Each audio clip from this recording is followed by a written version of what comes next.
Bien, bonjour à toutes et à tous. Merci Thierry et merci Xavier pour l'organisation de ce séminaire et pour me permettre d'y présenter mes travaux. Alors, je ne suis pas sûr que j'arriverai à suivre l'excellence du tout, mais je vais essayer déjà de faire quelque chose.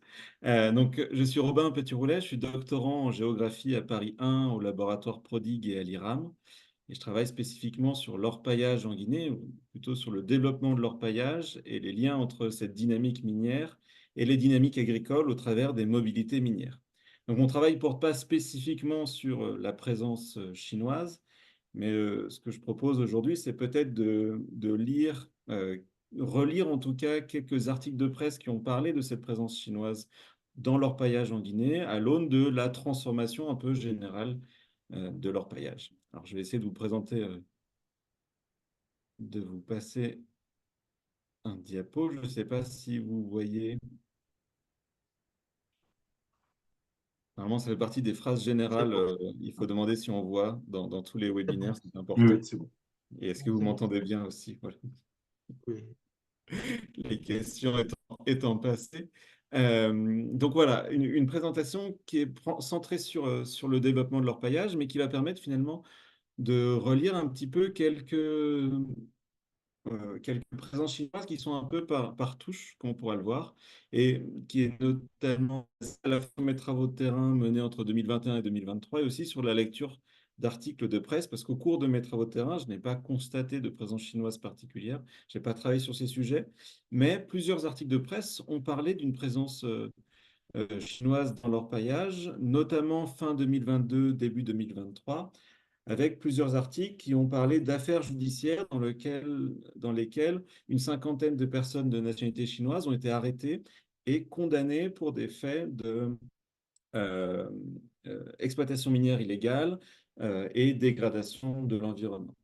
Dans ces mêmes affaires, des responsables politiques guinéens ont été aussi condamnés pour complicité et pour corruption. C'est par exemple le cas de cette affaire qui s'est basée à Siguiri, donc qui est une préfecture minière au nord-est du pays, dans laquelle une trentaine de citoyens chinois ont été condamnés et l'ancien préfet a été lui-même écroué. Alors, dans un pays qui compte 200 à 300 000 orpailleurs, de façon générale, qui sont originaires du pays, mais dans l'ensemble de la sous-région, des affaires judiciaires qui concernent une cinquantaine de personnes, c'est relativement anecdotique, et c'est même très anecdotique. Mais pour autant, on peut relire ces affaires judiciaires comme des exemples un petit peu d'une dynamique plus générale de transformation de l'orpaillage en Guinée. C'est ce que je vous propose de faire. Alors, l'orpaillage se développe très fortement en Guinée, mais pas seulement, hein.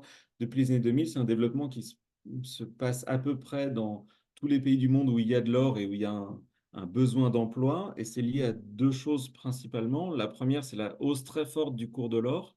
Donc ici, sur ce graphique, c'est le cours de l'once d'or. Donc l'once, c'est à peu près 31 grammes d'or qui est fixé au niveau international, avec en bleu le prix de l'or en monnaie courante et en doré le prix en monnaie constante. Et ce qu'on remarque, c'est qu'on a une croissance très importante depuis les années 2000, qui est liée d'une part à la croissance économique mondiale, et elle est renforcée, cette croissance, par les crises successives qui ont été la crise économique de 2008, la crise sanitaire du Covid et plus récemment l'invasion russe en Ukraine. Et à chacune de ces crises, on a une hausse du cours de l'or qui rend plus intéressante l'exploitation. Aujourd'hui, que ce soit de façon artisanale ou de façon industrielle, on n'a jamais extrait autant d'or et l'or n'a jamais valu autant.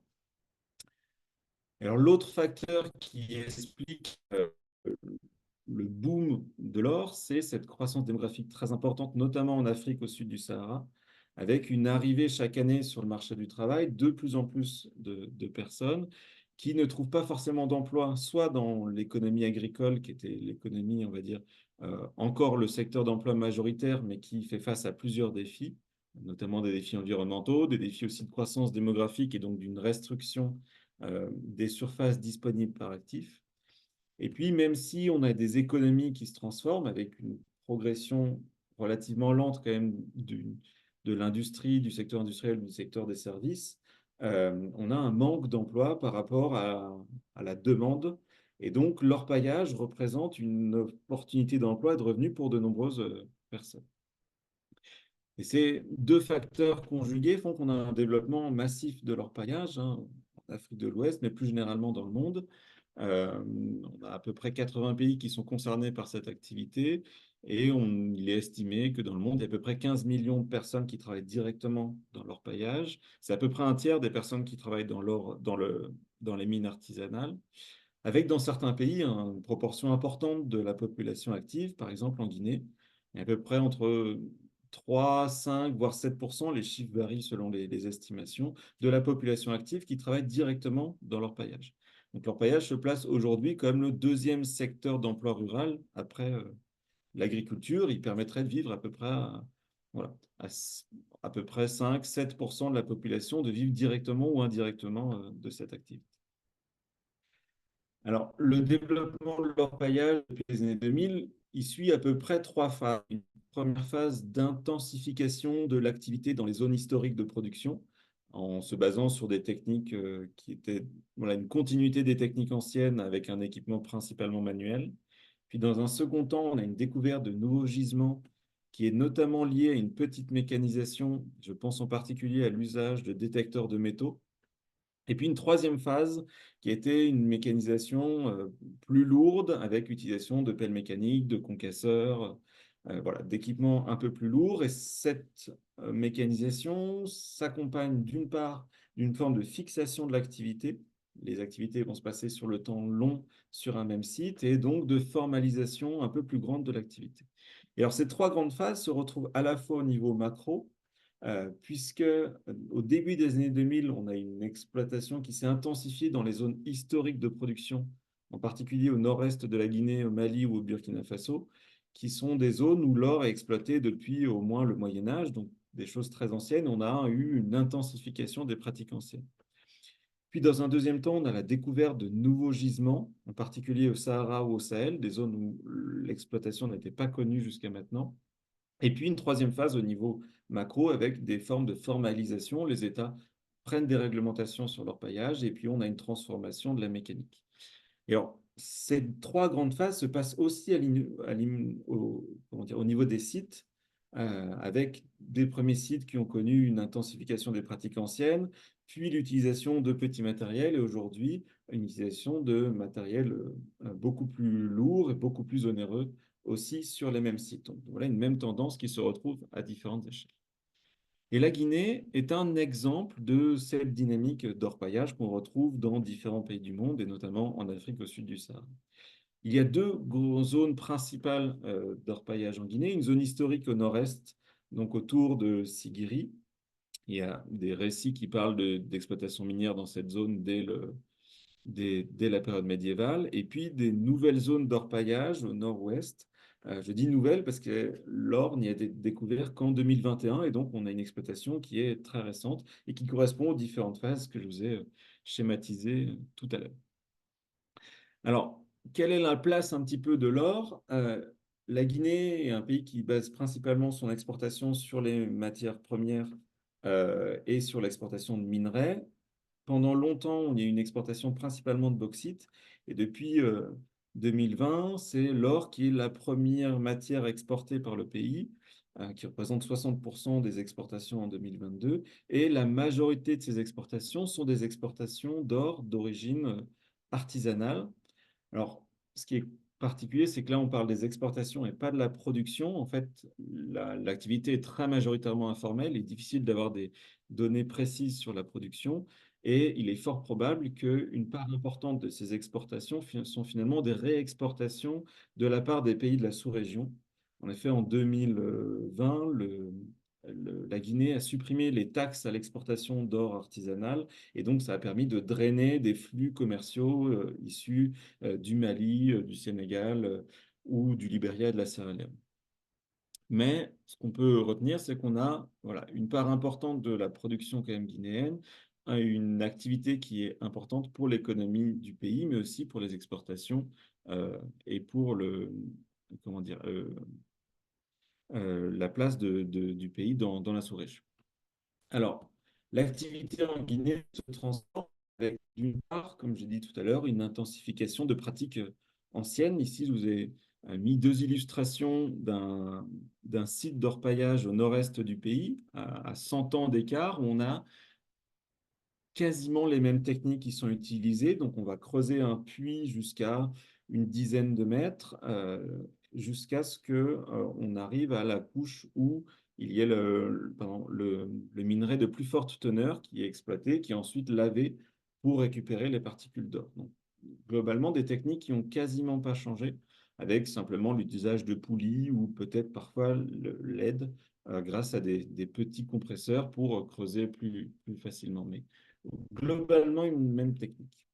Et à partir des années 2010, on a l'apparition de nouvelles techniques, avec d'une part l'usage de détecteurs de métaux qui ont facilité la recherche. Là, on ne va plus creuser sur des profondeurs d'une dizaine de mètres, mais seulement sur quelques décimètres pour récupérer les pépites.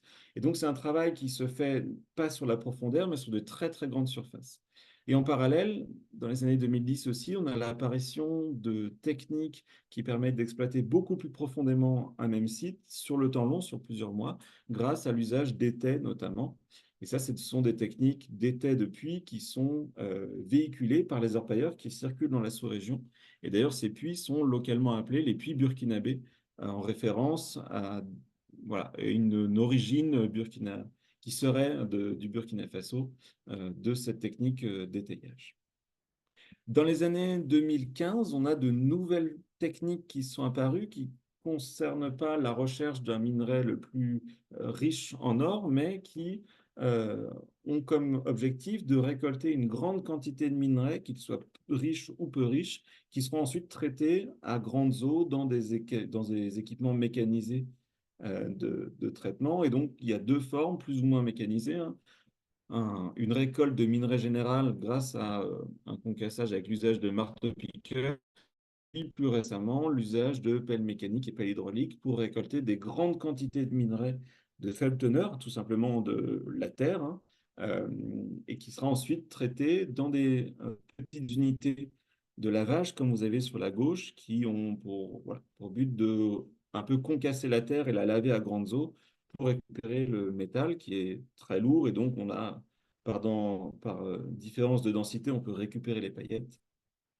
Et puis, on a d'autres techniques également de concentration par broyage plus fin ou plus récemment par utilisation de mercure et par utilisation de cyanure pour récupérer des particules d'or dans le cadre de cette activité plus mécanisée qui s'est développée à partir des années 2015.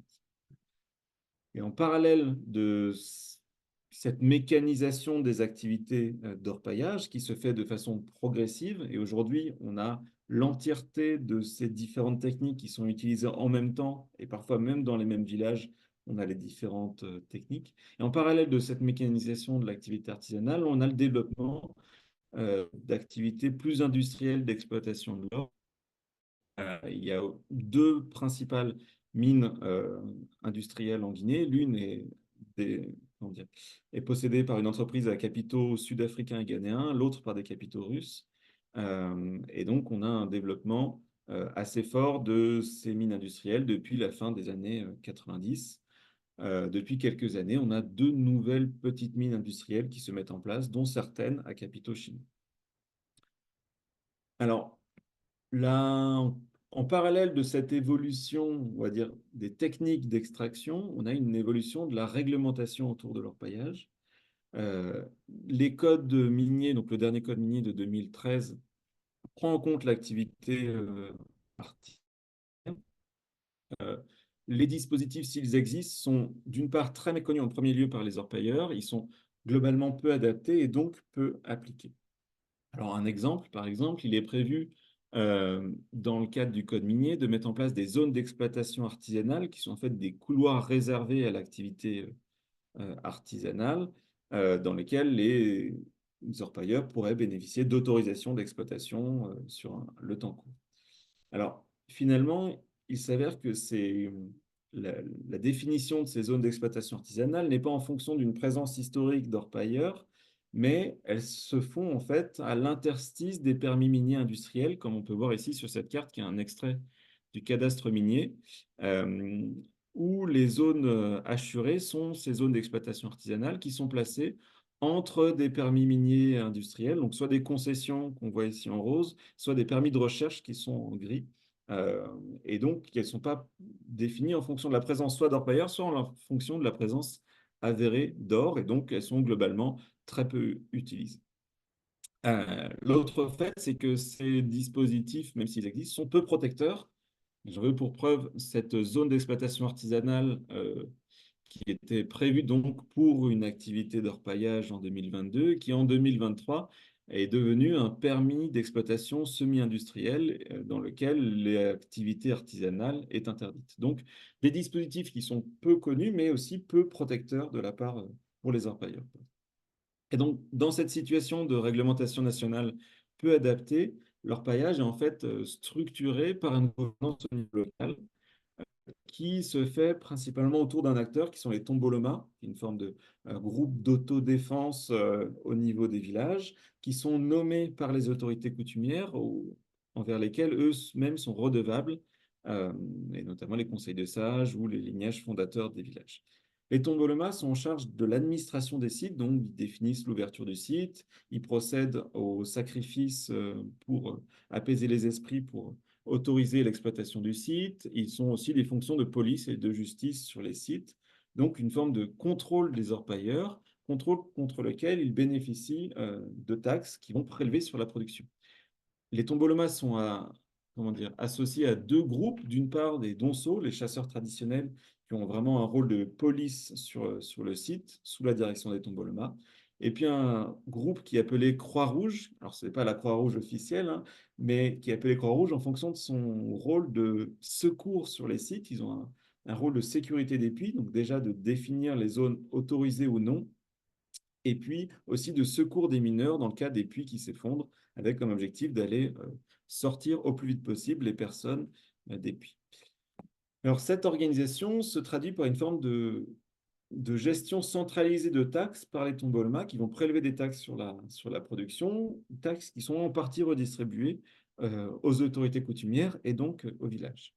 En parallèle de cette gestion centralisée de taxes, il y a également une gestion plus individualisée puisque les tombolomas vont nommer en partie des personnes qui se disent comme niados, qui sont en fait des personnes ressortissantes des localités minières, qui ont un rôle de patron de mine.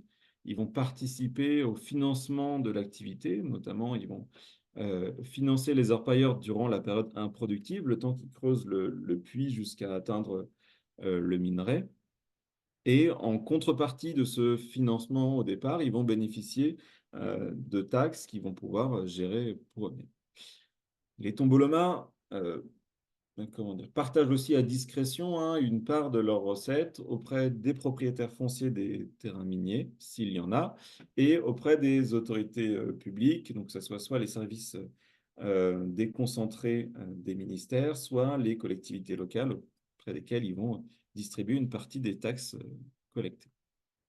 Et alors, ce niveau des taxes varie en fonction de l'intensité de production. Dans les phases, on va dire, peu productives, les taxes sont très faibles, voire il n'y a pas de taxes. Hein, et au fur et à mesure où l'activité s'intensifie, le niveau des taxes prélevées par les tombements et à l'inverse, il diminue également quand c'est en fin d'exploitation.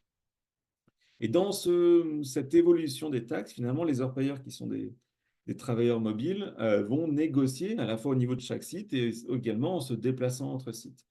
Et cette fonction de négociation se traduit par une forme d'homogénéisation des pratiques de gouvernance dans les différents sites en Guinée, mais également dans la sous-région. Donc on retrouve des pratiques similaires au Mali, au Sénégal notamment. Et alors, ce développement et comment dire, cette diffusion du modèle s'est faite de façon particulière en 2021, alors qu'il y a un nouveau site et un nouveau gisement qui a été découvert dans une zone qui ne connaissait jusque-là pas d'exploitation minière. Donc, c'est le cas de la région de Gawal et Kunsitel, où l'or a été découvert en 2021 par un ancien orpailleur originaire de cette région, mais qui travaillait au nord-est du pays, et qui, au cours de ses vacances, comme il le raconte, a voulu tester avec un détecteur de métal s'il y avait de l'or dans son village. Il en trouve. Rapidement, la publicité de cette découverte se fait sur Internet et en quelques jours, il y a des dizaines de milliers de mineurs qui arrivent dans cette localité. Et rapidement, le nombre de mineurs dépasse la population locale.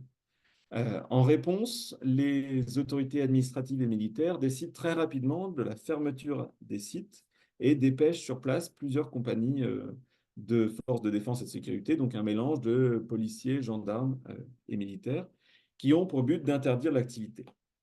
Finalement, l'activité ne s'interdit pas du tout, hein. Elle se poursuit avec une négociation permanente entre les orpailleurs et les militaires pour continuer l'exploitation. Mais cette exploitation se place dans un climat de violence entre, d'une part, les militaires et les orpailleurs, puisque les militaires autorisent l'exploitation, mais l'interdisent très rapidement également pour bénéficier de plus de taxes, on va dire, mais également de violence entre les orpailleurs et la population locale qui se trouve confrontés aux effets du développement de l'orpaillage, mais sans en bénéficier, et entre militaires et population locale.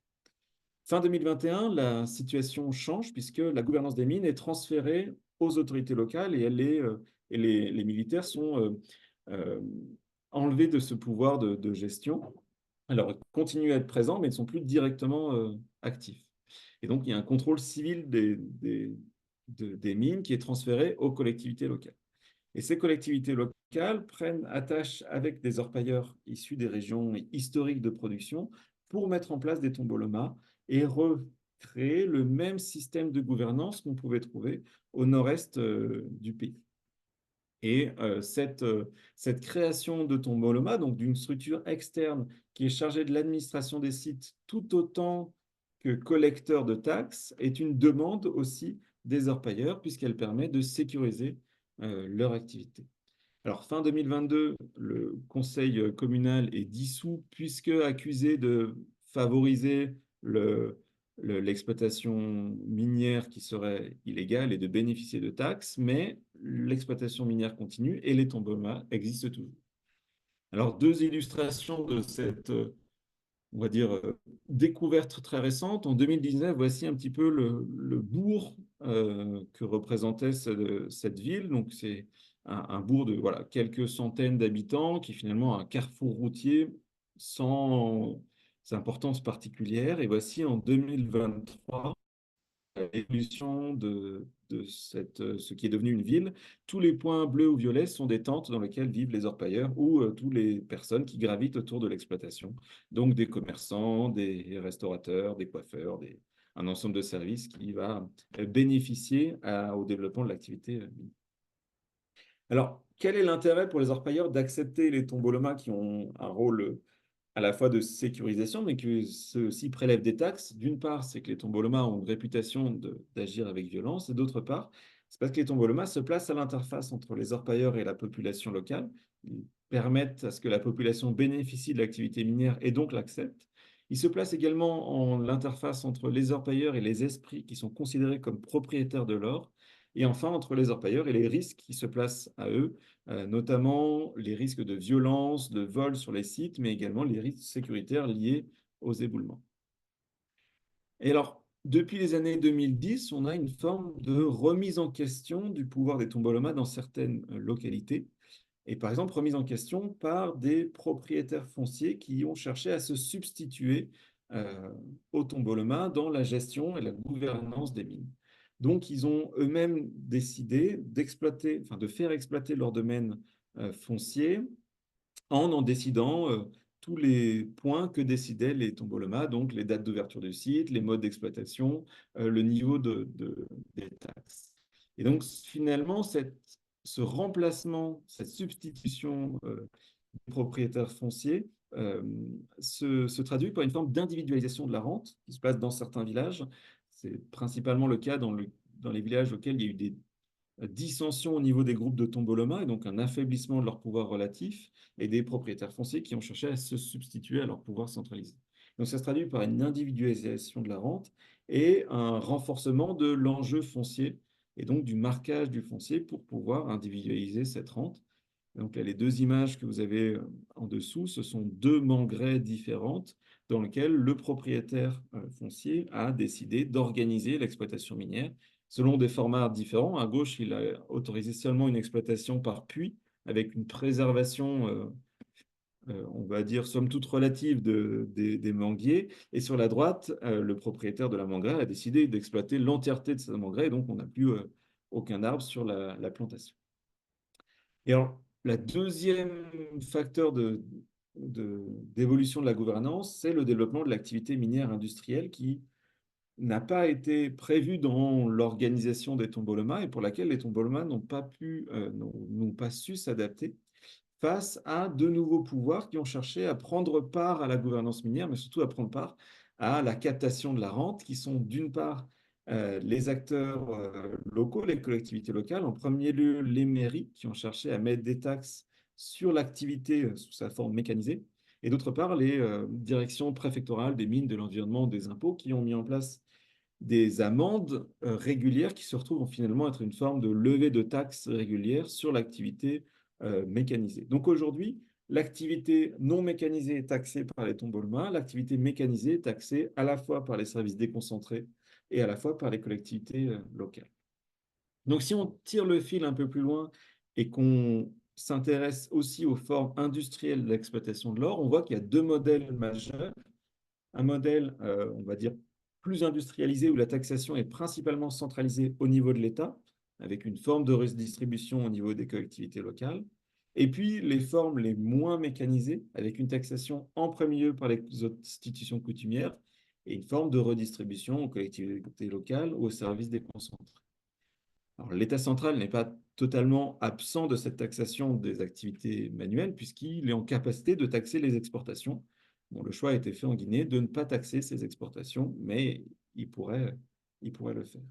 Et dans ces jeux entre les deux grands modèles, on a des conflits entre acteurs pour l'accès à la rente, et qui est notamment conflit attisé par les évolutions techniques de l'exploitation minière, donc des conflits entre institutions coutumières et collectivités locales, entre collectivités et services déconcentrés, entre ces acteurs publics et l'État central. Donc pour résumer un petit peu sur l'évolution récente de leur passage, on a d'une part une division plus grande entre capital et travail avec l'arrivée de nouveaux acteurs, en premier lieu les investisseurs. Et ça se traduit par une concentration de la valeur ajoutée qui est liée à deux points. D'une part, une évolution du statut du travailleur. Dans les formes peu mécanisées d'orpaillage, l'activité se fait dans des équipes au sein duquel il est facile d'entrer. Le capital est très faible, quelques dizaines d'euros, donc un accès très facile pour des personnes qui n'ont peu de revenus. Et c'est des équipes généralement mixtes au sein desquelles le partage des gains est assez équitable. Donc une activité, on va dire, qui va se traduire par une forte distribution de revenus.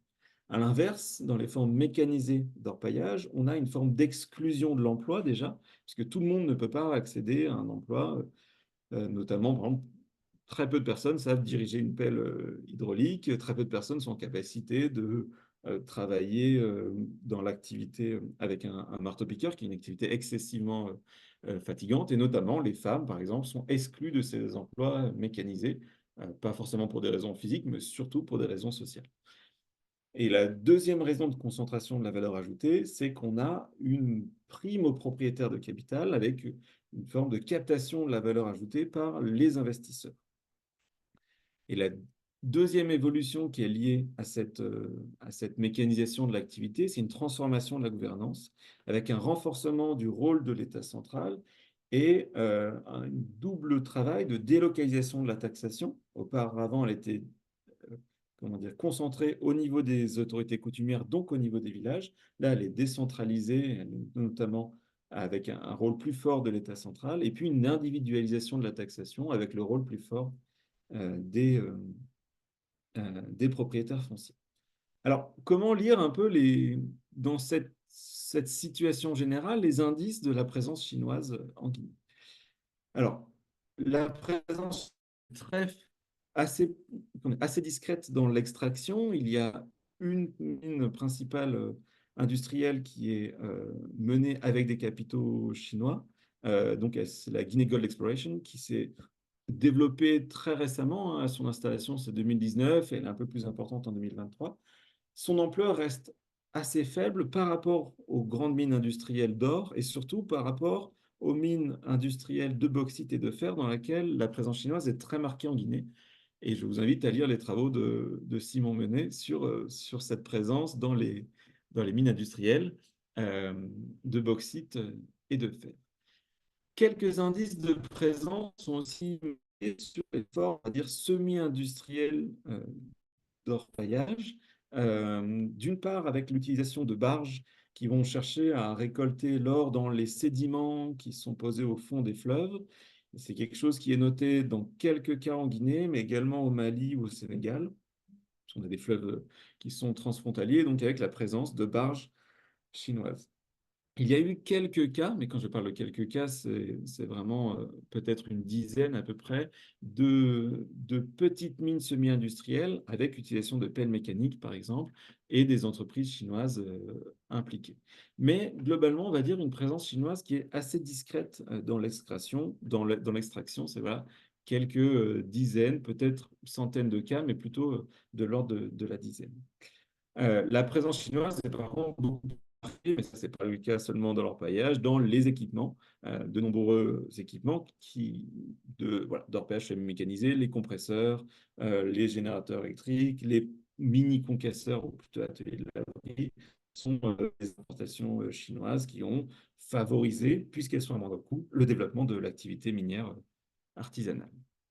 Mais alors, si la présence chinoise est peu marquée dans l'extraction et dans l'orpaillage, comment est-ce qu'on pourrait lire certains articles de presse qui ont été publiés fin 2022, début 2023, relatant des situations et des affaires judiciaires autour de l'exploitation? Par exemple, je vous propose cet article qui parle de 250 machines. Ici, il est question des pelles hydrauliques qui seraient présente dans l'exploitation à Siguiri, donc une préfecture minière, et qui serait responsable de dégâts environnementaux importants. Finalement, seule une petite partie de ces équipements sont réellement possédés par des entreprises chinoises. Mais fin 2022, l'État central a décidé d'interdire l'exploitation par pelle hydraulique. Effectivement, il considère que cette exploitation est trop proche d'une exploitation semi-industrielle qui devrait se faire sous la forme de permis. Donc, il y a une forme de formalisation de l'activité plus importante, formalisation qui s'accompagne d'une taxation au niveau de l'État central. Donc, finalement, cette interdiction qui est ici mise sous la coupe de personnes de nationalité chinoise est finalement une interdiction plus générale des pelles hydrauliques. Et c'est une illustration de la transformation de l'activité minière et de l'évolution de sa régulation avec un poids plus fort de l'État central. Il y a un autre article, par exemple, que je vous propose, qui relate le fait qu'une exploitation semi-industrielle, donc avec des pelles mécaniques d'or, a été interdite par les autorités centrales et les responsables de locaux ont été également rendus coupables de complicité d'exploitation minière et de corruption. Dans cette situation, l'ex-maire de la localité dit que les exploitants euh, d'origine chinoise donnaient jusqu'à 200 millions de francs, donc à peu près 20 000 euros par mois, à la commune. Alors, comment est-ce qu'on pourrait lire cette activité et comment est-ce qu'on pourrait lire la position de l'État central dans cette situation? C'est qu'on est d'une part dans un contexte de coup d'État avec une implication plus forte de l'État central pour, on va, entre guillemets, assainir les situations de corruption.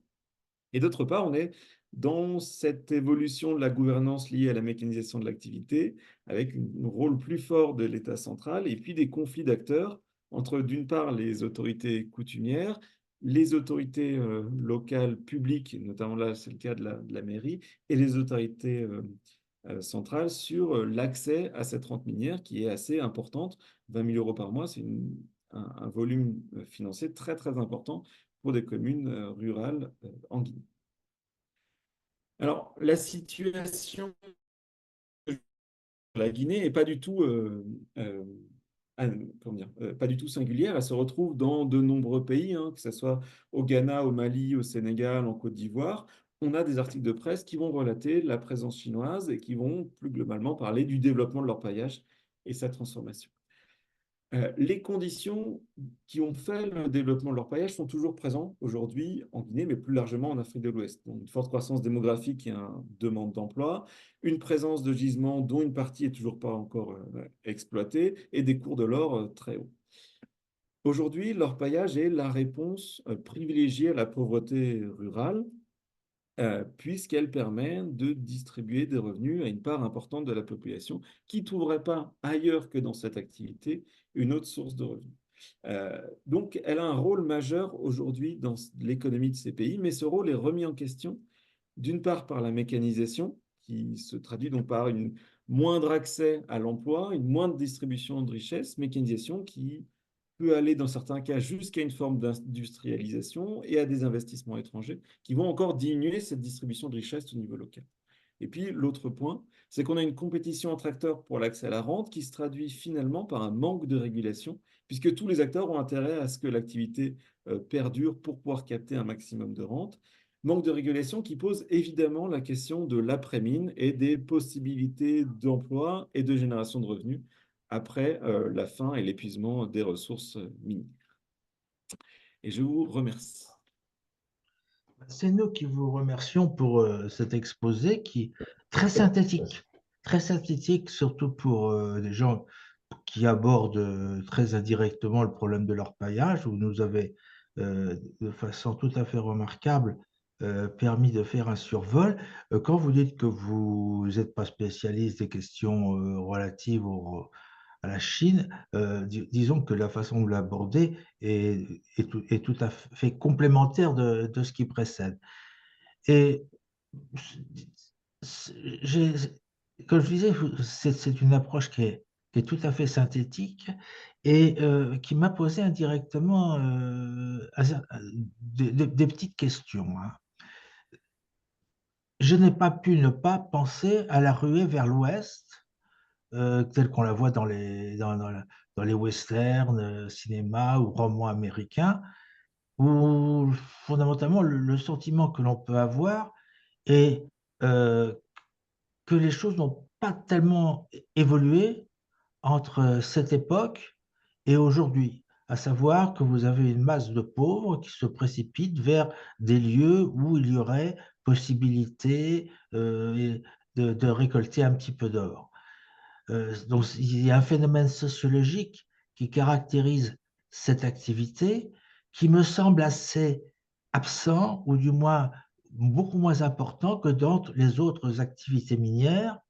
Alors la question qui se pose directement, c'est de savoir si c'est un problème purement technique qui implique cette mode d'organisation de l'exploitation, ou bien si ce sont l'arrière-plan anthropologique ou sociologique qui encourage cette forme d'exploitation, de petites exploitations avec des petits entrepreneurs qui font des paris très risqués avec des investissements en capitaux relativement minimes. Donc là, il y a peut-être certainement une dimension à exploiter pour bien préciser ce qu'est l'orpaillage. D'autant plus que même si on fait ce retour vers l'histoire américaine, la ruée vers l'ouest, et ainsi de suite, les Chinois étaient déjà présents, hein. Et ça me ramène aux travaux qu'ont pu mener Antoine Bondaz et Simon Menet en Guyane, où finalement ils ne se distinguent pas tellement en tant qu'orpailleurs même, mais en tant que commerçants autour des orpailleurs, c'est-à-dire qu'ils sont là pour fournir des services que d'autres personnes n'ont. Alors évidemment, si vous avez eu comme lecture dans votre jeunesse ou encore aujourd'hui Lucky Luke, vous savez qu'autour des chemins de fer ou des exploitations de mines, vous avez des Chinois qui font du pressing ou ou qui gèrent des cantines, hein. Mais vous avez aussi ce qu'on voyait en Guyane, ce sont en fait des boutiques qui vendent du matériel et donc qui bénéficient des investissements que peuvent faire les petits orpailleurs sans être eux-mêmes impliqués dans le processus d'orpaillage. Alors, ce n'est pas toujours vrai, hein. Effectivement, enfin, on sait qu'il y a aussi un certain nombre de Chinois qui exploitent directement, qui tentent d'exploiter de la même façon artisanale les puits en Afrique. Mais disons, ce qui me semble aussi assez remarquable, c'est la position commerçante que peuvent adopter ces entreprises chinoises, à savoir, on va faire non pas notre bénéfice sur une exploitation qui est somme toute très aléatoire, mais sur la partie fixe, obligée, par laquelle tout le monde est obligé de passer, c'est-à-dire l'achat de matériel. Et c'est effectivement J'aurais espéré que notre collègue Traoré aurait pu nous éclairer un petit peu, puisque lui, il travaille plus spécifiquement sur la présence chinoise dans ce secteur-là, savoir si ils sont en retrait, hein, comme commerçants, ou bien s'ils sont comme acteurs, et acteurs sous des formes industrielles ou industrialisantes, qui sont en train d'apparaître, comme vous venez de le souligner.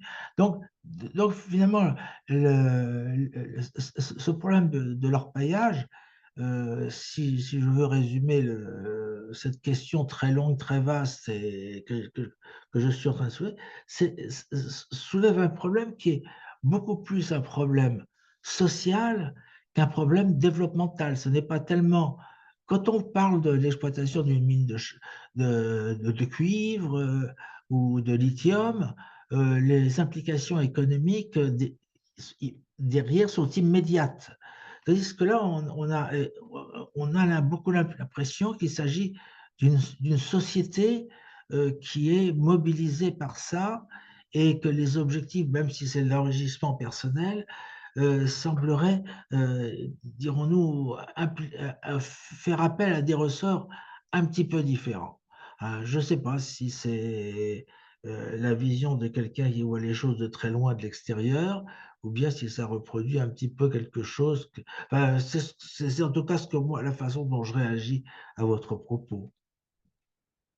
Alors, merci beaucoup. Il y a plusieurs choses que j'ai notées qui sont intéressantes. C'est cette comparaison avec la ruée vers l'or en Afrique, dans l'Ouest américain, qui effectivement a baigné notre imaginaire, qui est en partie vrai et en partie peu applicable dans le cas de Ouest africain. En partie vrai, par exemple, ça va être le cas sur le nord-ouest de la Guinée, avec une découverte récente et donc effectivement un phénomène qu'on pourrait apparenter à la ruée. Sur le nord-est du pays, sur les zones historiques de production, par contre, c'est un peu différent, puisque il y a toujours eu de l'exploitation minière d'or, et il y a toujours eu des mobilités dirigées vers ces zones. Elles ont été moins intenses auparavant, ou elles ont été redirigées vers le diamant dans les années 70-80, vers d'autres productions. Et finalement, ces mobilités, on va dire, minières, ou des mobilités de travail, ont presque toujours été présentes, mais elles se sont dirigées vers différentes zones, dans le cas en tout cas des personnes de nationalité guinéenne ou de la sous-région. Euh, Sur la présence chinoise, effectivement, on a eu une présence qui est assez peu présente directement dans l'exploitation. Dans le commerce, en tout cas, ce qui pourrait être ce que je trouve marquant, c'est qu'il n'y a pas de, ou en tout cas à ma connaissance, de commerçants d'or de façon importante, peut-être de façon marginale, mais il y a peu de commerçants d'or euh, chinois. Et carrément, quasiment tous les commerçants d'or en Guinée sont guinéens ou maliens ou burkinabés. Donc on a vraiment une maîtrise locale de l'exploitation et de l'exportation aussi. Au Ghana, par contre, il y a un cas assez emblématique d'une personne qui serait exportatrice d'or euh, et qui serait de nationalité chinoise, mais ce n'est pas le cas en Guinée. Et on a plus une présence, on va dire, en arrière-ligne de fournisseurs effectivement de matériel, mais même pas directement dans le commerce. Il n'y a pas de commerce direct de matériel dirigé par des Chinois. Voilà, plus de l'importation de matériel. Et puis quelques petits cas, on va dire, d'exploitation semi-industrielle, mais par contre, de plus en plus de cas d'exploitation industrielle, en tout cas de demande de permis d'exploitation industrielle, qui sont une autre pendant de l'exploitation d'or, hein. C'est vraiment la particularité de ces ressources à haute valeur, c'est que elles peuvent être exploitées de différentes façons. Et ce développement de l'activité industrielle, c'est vrai que j'en ai peu parlé, mais c'est un modèle qui vient concurrencer l'exploitation artisanale, puisqu'on s'intéresse aux mêmes zones de production. Et donc, on a une forme de concurrence entre les deux.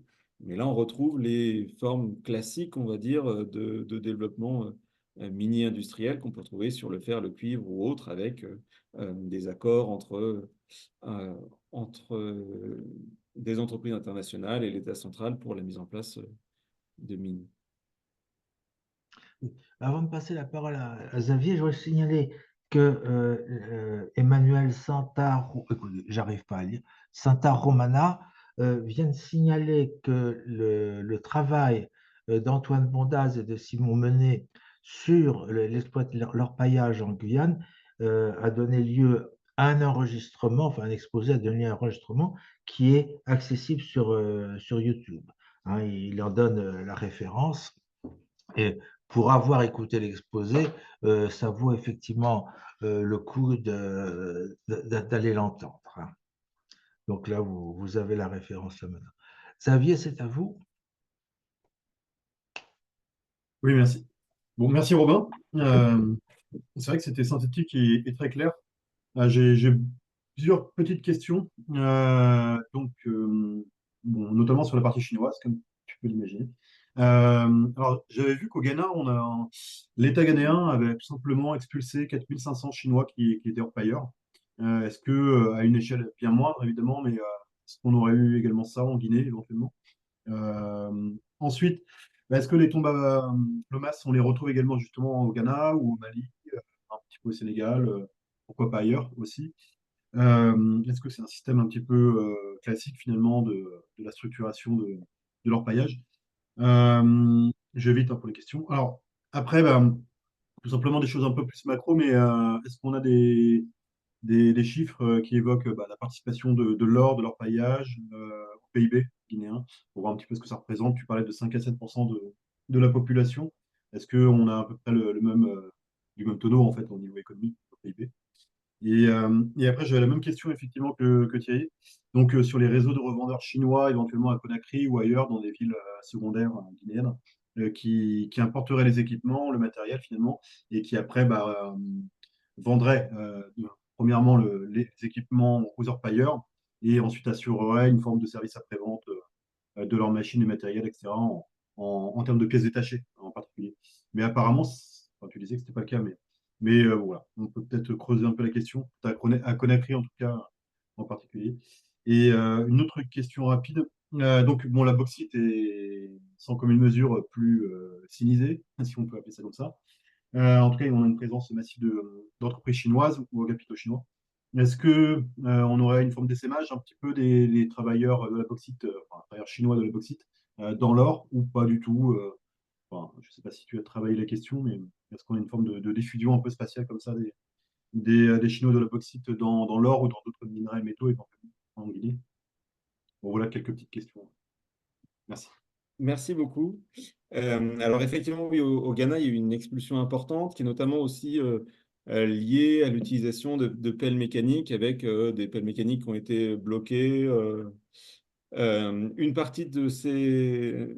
Enfin, il y a eu à peu près la même chose aussi en Côte d'Ivoire avec de nouveau des pelles mécaniques qui ont été bloquées. Il y avait des titres de presse qui disaient, voilà, les Chinois du Ghana vont en Côte d'Ivoire avec leurs machines et sont bloqués de nouveau.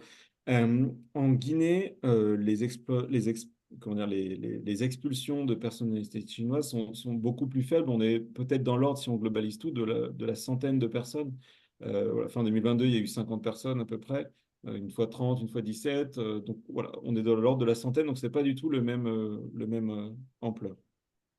Sur la question des tomboloma, oui, c'est un modèle qu'on retrouve un peu dans la sous-région. Alors, il y a différents modèles de gouvernance. Hein. C'est un modèle qu'on retrouve au Burkina, au Mali, en Côte d'Ivoire, au Sénégal, sous des formes qui vont peut-être un peu parfois varier, mais globalement, c'est à peu près le même fonctionnement.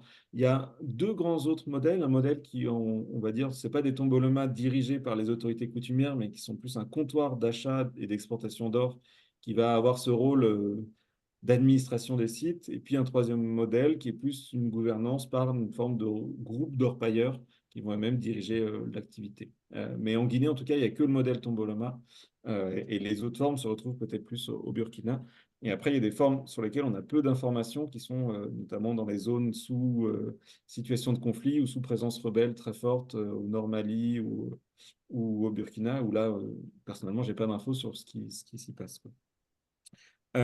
Sur la place de l'or dans le PIB, alors plus de 80% des exportations du pays sont basées sur l'or, la bauxite ou un petit peu d'aluminium, donc basées sur l'exportation minière, mais finalement c'est une place assez faible dans le PIB. C'est de l'ordre de 17% du PIB les activités minières. Donc quelque chose qui est en progression, hein, mais qui reste assez faible. Et donc, on pourrait imaginer que la place de l'or, c'est effectivement dans le PIB autant que la place dans l'emploi. On est dans l'ordre de 5, 7, peut-être 10% au maximum. Donc, finalement, une place relativement restreinte dans la richesse créée par le pays, mais une place très forte à la fois dans les exportations et dans les ressources aussi de l'État central qui va mettre des taxes à l'exportation. Sur la question de l'équipement et peut-être du SAV, on va dire, et de la vente de pièces détachées, je n'ai pas d'infos sur le rôle d'acteur chinois dans cette activité. Il y a par contre, pour le cas des détecteurs de métaux, des entreprises, enfin une entreprise australienne notamment spécialisée dans le détecteur de métaux, qui a une antenne à Conakry et qui d'ailleurs dans ses communications en français, dans ses catalogues de produits, donne la parole, c'est vrai ou pas, je ne sais pas, mais donne la parole des orpailleurs guinéens avec des photos guinéennes et des formateurs sur le terrain. Euh, Ce qui est assez intéressant parce que l'activité est quand même plus ou moins autorisée au niveau local, mais il y a quand même cette mise en place dans les catalogues internationaux. Enfin, sur la bauxite, j'ai pas particulièrement, enfin, sur la diffusion spatiale de la bauxite vers d'autres activités, euh, j'ai pas particulièrement d'infos et je suis pas sûr que ça soit passé à la fois en termes de personnes ou en termes d'entreprises.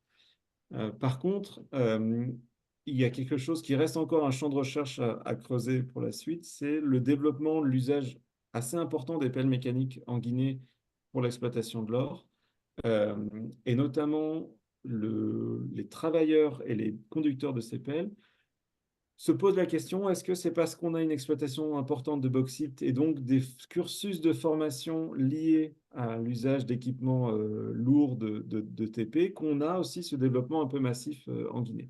Voilà, la question reste ouverte. Les quelques chauffeurs avec lesquels j'ai pu échanger ont appris ça sur des travaux de travaux publics classiques et donc pas la bauxite, mais la question peut se poser. Et puis après, j'ai oublié de le dire, mais une petite anecdote dans la zone minière nouvellement créée, donc découverte en 2021. Le principal site d'exploitation est un ancien site euh, de, de, qui était utilisé pour enfin, c'est la base vie et puis l'entrepôt des matériaux destinés à la construction de la route nationale qui était construite par une entreprise chinoise. Et donc, pour l'anecdote, une part importante du ballast de la route est en fait du minerai aurifère. Et jusqu'à maintenant, la présence de l'or n'avait pas été découverte dans ce minerai.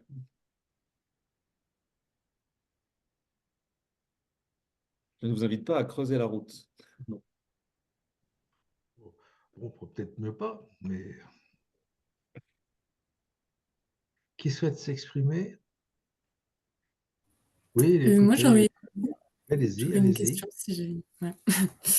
Euh, bonjour, merci beaucoup pour votre présentation qui était très intéressante. Moi, je m'intéresse un petit peu plus aux techniques minières.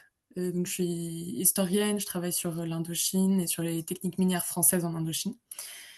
Et du coup, je me demandais, est-ce que vous avez l'impression qu'il y a une chronologie d'utilisation des techniques et des changements, par exemple, pour la pelle hydraulique, ou est-ce que c'est concomitant, ou c'est pas les mêmes acteurs? Est-ce que vous pourriez développer un petit peu ça? Et vous avez également mentionné la cyanuration et la mercuration. Est-ce que c'est des choses que vous voyez arriver enfin, vous avez dit que c'était très récent, mais est-ce que c'est dans des contextes particuliers? Et comment c'est organisé au niveau local? Et ce qui m'intéresse particulièrement, du coup, c'est qui travaille sur quelle technique? Et dans les exploitations, vous avez mentionné des financements étrangers. Est-ce qu'il y a également des personnes qui se rendent sur place ou est-ce que c'est uniquement des financements monétaires? Voilà. Merci.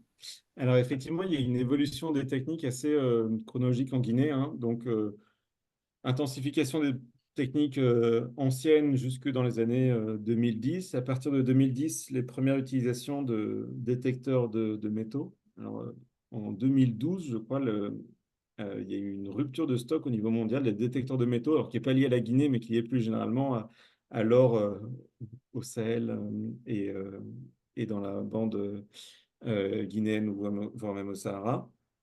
Et puis, l'arrivée ce qu'ils appellent les concasseurs, qui sont finalement en plus des laveries mécanisées, euh, et, et cette arrivée est liée à l'exploitation de ce minerai peu riche avec l'utilisation de marteaux-piqueurs et de pelles hydrauliques. Ça, c'est vraiment les années 2015 pour le cas de la Guinée. Euh, il se trouve que ce développement se retrouve aussi ailleurs, notamment en Côte d'Ivoire, au Sahel. On a les mêmes techniques qui sont utilisées, avec une particularité pour les zones sèches, c'est qu'il y a, bon, par définition, peu d'eau, et donc on a une déconnexion entre l'extraction et le traitement.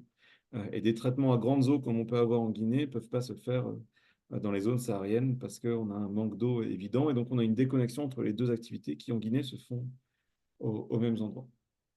Sur la mercuration et la cyanuration, c'est des choses qui sont, alors pour la mercuration, moins anciennes, hein, on va dire, ça fait au moins une bonne dizaine d'années qu'on a cette pratique, euh, avec je ne sais pas si c'est une particularité en Guinée, mais en tout cas, en Guinée, les orpailleurs n'achètent pas de mercure.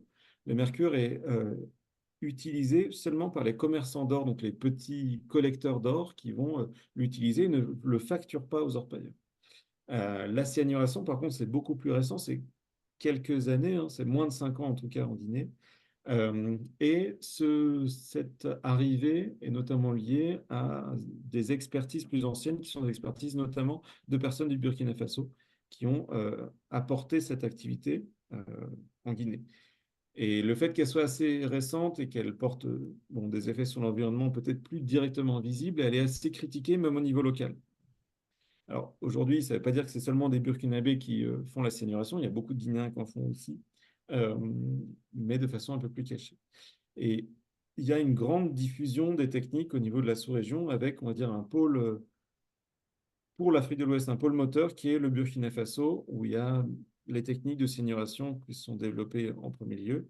Et puis, une autre technique dont je n'ai pas parlé, donc il y a le dragage que j'ai très peu étudié, qui est assez récent aussi. Et une autre technique dont je n'ai pas parlé, c'est l'exploitation de puits de grande profondeur avec utilisation d'explosifs.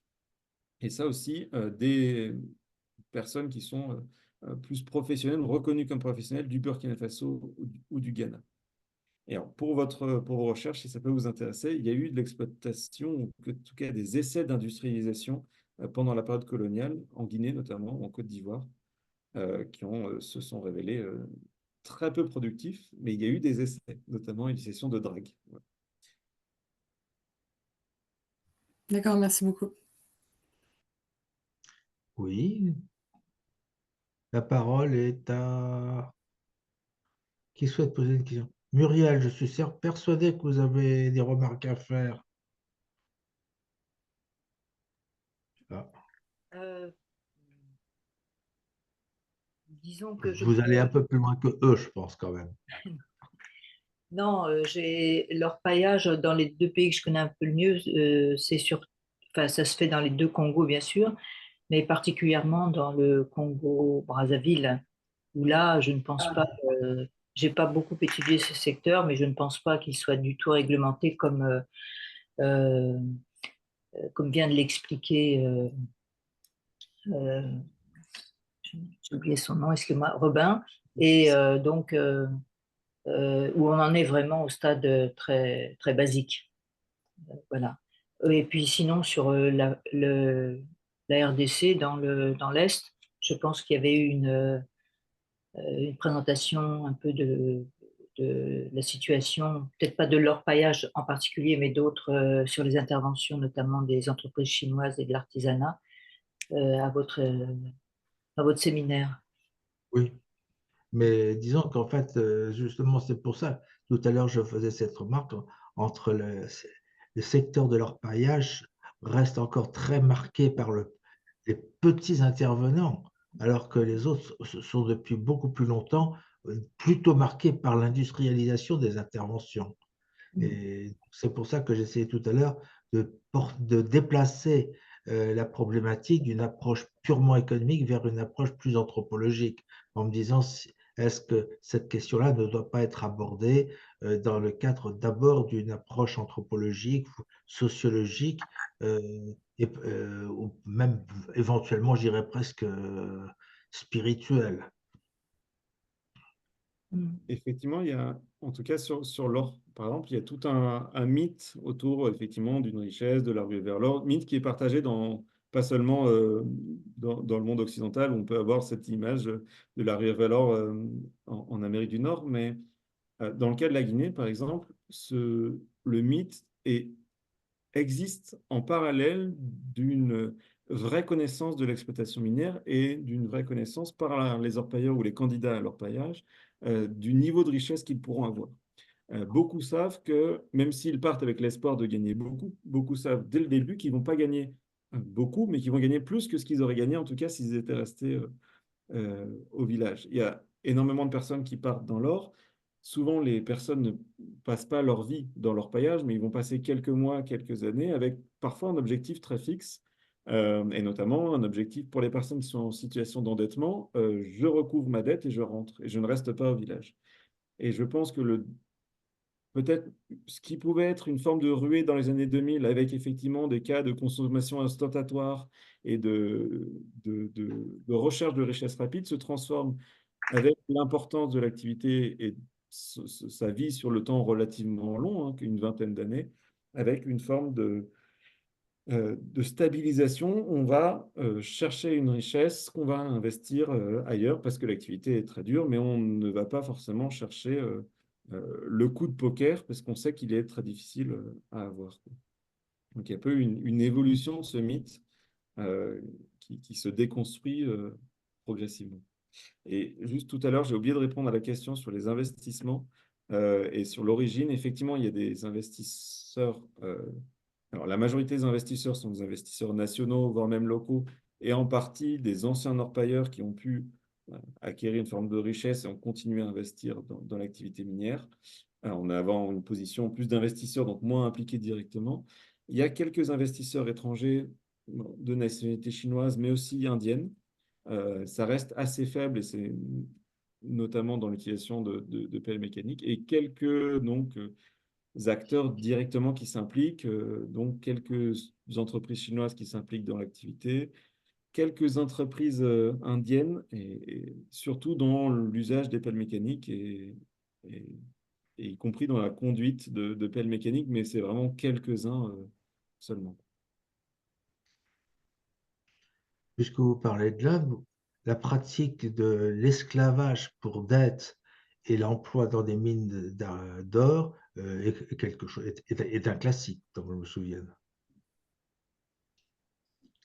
Et si je peux rajouter, Allez-y, allez-y, allez-y. j'avais assisté à la conférence qu'avait faite Monsieur Menet. Il avait parlé justement de la. Je pensais le retrouver aujourd'hui, bien sûr. Et il avait parlé d'un fameux gang de Zhangling qui était parti de Chine euh, et qui avait été un peu, où il y avait leur paillage était assez important dans un certain district d'une région de Zhuang. Je prononce certainement très mal. Et comme il y avait eu de la réglementation, ils s'étaient tournés vers l'Afrique et ils se sont installés au Ghana. Et je cite un peu ce qu'il disait. Et alors, il disait, ils ont créé une sorte d'alliance avec des propriétaires fonciers locaux sur lesquels ils s'appuient pour obtenir des licences minières. Ils bénéficient également du soutien des autorités chinoises locales qui facilitent l'importation d'équipements et les appuient sur le plan consulaire. Et il ajoutait que il y avait tout un réseau qui s'est constitué, y compris avec aussi bien sur le plan humain, logistique et financier, et notamment avec des banques chinoises qui captent les flux financiers des orpailleurs. Voilà ce qu'il aurait certainement dû peut-être dire ce matin. Voilà, c'était juste pour apporter ce qu'il avait signalé, qui était qu'une petite partie de son intervention, puisque c'était sur la politique minière chinoise en général. Voilà, c'est tout ce que je voulais ajouter. C'est-à-dire qu'en fait, je crois qu'il travaille, qu'il a une étude en cours sur l'orpaillage chinois en Afrique, hein, qui fait suite au travail qu'il avait mené avec Antoine Bondaz en Guyane. Et effectivement, j'aurais été curieux de l'entendre ce matin. Petit écho. Qui souhaite s'exprimer? J'en profite pour poser une mini-question en Allez. lien avec l'échange, la discussion. On a quelques informations sur pardon. On a quelques informations sur la société qui a été citée, la Gold, c'est quoi la CGE, non? GGE, Guinée Gold Exploration. Alors, pas grand-chose, ou pas grand-chose de différent des exploitations minières classiques. Une entreprise qui a un permis semi-industriel. Alors, le permis semi-industriel, qui est une classification locale, correspond finalement à une exploitation industrielle, somme toute classique. Elle est juste un peu moins longue vis-à-vis du permis, mais c'est la même ampleur qu'une concession minière.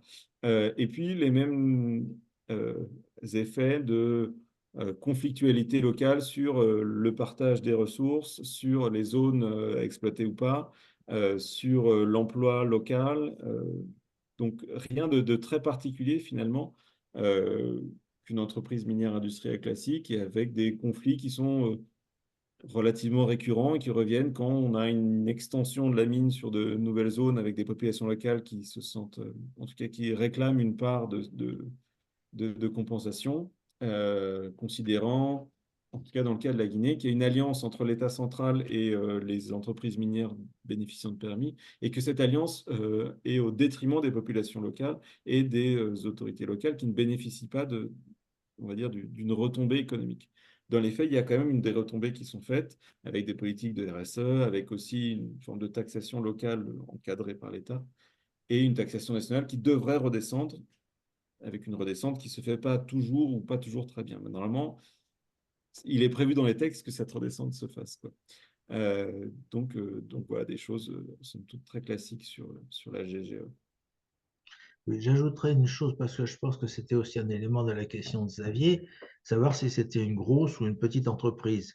Je dirais que compte tenu du panneau que j'ai pu voir tout à l'heure et sa discrétion, j'aurais tendance à dire qu'il s'agit d'une petite entreprise, vraisemblablement une entreprise de droit guinéen créée par un immigré chinois en Guinée et non pas le représentant d'une grande entreprise publique car à ce moment-là, on aurait eu un panneau beaucoup plus travaillé et c'est avec obligatoirement des caractères chinois qui seraient apparus dessus. Là, c'était quand même relativement discret, ça pouvait passer presque inaperçu. Donc, je pense que c'est beaucoup plus que ça doit être une petite entreprise locale euh, gérée, possédée par un ressortissant chinois. Donc, ça le rapproche peut-être davantage de l'exploitant guinéen que d'une entreprise chinoise missionnée de Pékin. Oui, très, très, très probablement. Il n'y a pas de lien, par exemple, en tout cas à ma connaissance, ni dans les documents administratifs, entre cette entreprise et d'autres acteurs miniers guinéens, chinois importants en Guinée, comme Winning ou d'autres, ou Chalco, ou d'autres structures qui sont présentes. Effectivement, là, il n'y a pas de drapeau qui est mis en avant, il y a un peu de choses. Et les employés dans cette situation sont à majorité guinéenne, quoi. Il y a quelques employés chinois, mais la plupart sont guinéens, ce qui n'est pas toujours le cas dans d'autres activités où il y a une présence plus importante de travailleurs chinois. Est-ce qu'on a une activité du bois qui est liée à l'orpaillage ou pas du tout? Du bois, Ouais. pas... Alors il y a une toute petite activité de, on va dire, de récolte de bois pour l'étayage notamment. C'est une activité, on va dire, qui est annexe et qui est connexe à l'orpaillage, mais il y a pas de... Voilà. C'est pas une activité, un secteur majeur, quoi, en Non, lien avec les deux. d'accord. De façon générale, le bois est il y a une entreprise à capitaux français en Guinée de bois, mais c'est pas une activité majeure en tout cas du pays. Alors j'ai une question très naïve, mais est-ce qu'on a un peu comme des minerais, enfin d'autres métaux plutôt, ou minerais, non minerais, une forme de processus de Kimberley un peu qui permettrait de tracer l'origine de l'or, ou pas du tout? Alors, il y a des premiers mouvements qui se montent et qui sont notamment assez développés en Amérique du Sud, au Pérou, Colombie, où on a une structuration un peu plus importante aussi des orpailleurs avec des coopératives qui sont plus actives. En Afrique de l'Ouest, on a des fédérations d'orpailleurs, mais qui sont plus, en tout cas par exemple dans le cas de la Guinée, des fédérations d'exportateurs d'or et pas de personnes qui sont actives dans l'orpaillage. Donc on a voilà, des processus qui se montent avec un label, par exemple Fairmind, donc, qui serait une forme de mine équitable qui serait mise en place. C'est quelque chose qui est assez progressif, est encore assez faible pour le cas de la Guinée, mais qui se développe notamment plus en Amérique latine, et on commence à avoir quelques produits labellisés qu'on peut trouver. Je pense notamment, il y a un joaillier en France, à Paris, qui se targue d'avoir de l'or euh, bien sourcé et des diamants de, de synthèse, par exemple. Mais c'est encore quelque chose qui est assez limité. En parallèle donc il y a le processus de Kimberley sur le diamant. Pour l'or, il y a la convention de Minamata sur l'utilisation du mercure, qui est aussi un processus qui cherche à encadrer l'activité du point de vue du mercure, avec des effets assez limités en Afrique de l'Ouest, par exemple. Ouais. Il faudrait des contrôles plus fréquents. C'est ça. Et une implication réelle ou un accompagnement. Il est possible d'accompagner bon, par exemple, l'utilisation de mercure, en fait, elle sert pas à extraire l'or. Le seigneur sert à extraire l'or. Le mercure ne sert pas à extraire, mais simplement à amalgamer des particules extrêmement fines d'or pour en faire une pépite plus facilement transportable et commercialisable. Et donc, le mercure sert en fait à concentrer l'or, puis après, il est évaporé. Il est possible de faire cette même utilisation, ce qui est le cas de la Guinée. Il y a d'autres endroits où il est utilisé pour extraire un peu plus l'or au milieu de gravier. Mais en Guinée, il est juste extrait pour amalgamer des particules. Il est possible de faire cette amalgamation dans un laboratoire avec récupération des vapeurs de mercure, reconcentration et donc une faible pollution.